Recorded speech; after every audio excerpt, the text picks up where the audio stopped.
সংস্কৃতি মানুষকে সবসময় এগোনোর পথ দেখায়, মানুষকে ভালোবাসার পথ চেনায়। আমাদেরকে ভয় পাওয়ার একটা বড় কারণ নিশ্চয়ই আছে। স্পষ্ট করে কথা বলি, আমাদের ভাষায় হয়তো আক্রোশ নেই, কিন্তু আমাদের ভাষায় যে ভালোবাসা আছে তাতে করে আমরা অনেক মানুষকে কাছে টানতে পারি, সেটাই তাদের ভয়। এবং এই সমস্ত সাংস্কৃতিক সংগঠনও কোনোদিন ধ্বংস হবে না। যারা সাধারণ মানুষ তাদেরও সপক্ষের প্রতিষ্ঠান।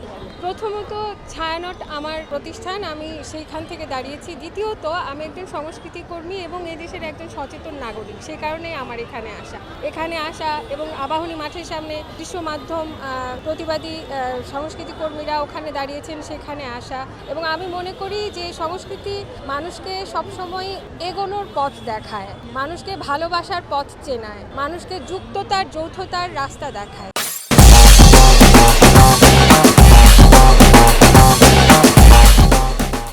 থেকে আসলে আমরা সবসময় দেখে আসছি যে আমরা যে কোনো ক্রান্তিকালে সংস্কৃতি কর্মীদেরকে রাস্তায় সবচেয়ে বেশি দেখি।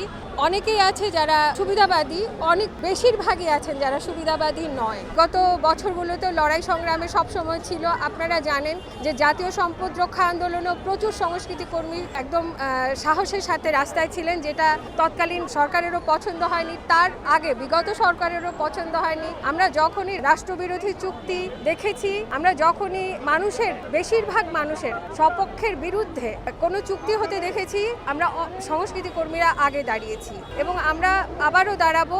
এই যে আমাদেরকে ভয় পাওয়ার একটা বড় কারণ নিশ্চয়ই আছে, কারণ আমরা স্পষ্ট করে কথা বলি। আমাদের ভাষায় হয়তো আক্রোশ নেই, কিন্তু আমাদের ভাষায় যে ভালোবাসা আছে তাতে করে আমরা অনেক মানুষকে কাছে টানতে পারি, সেটাই তাদের ভয়।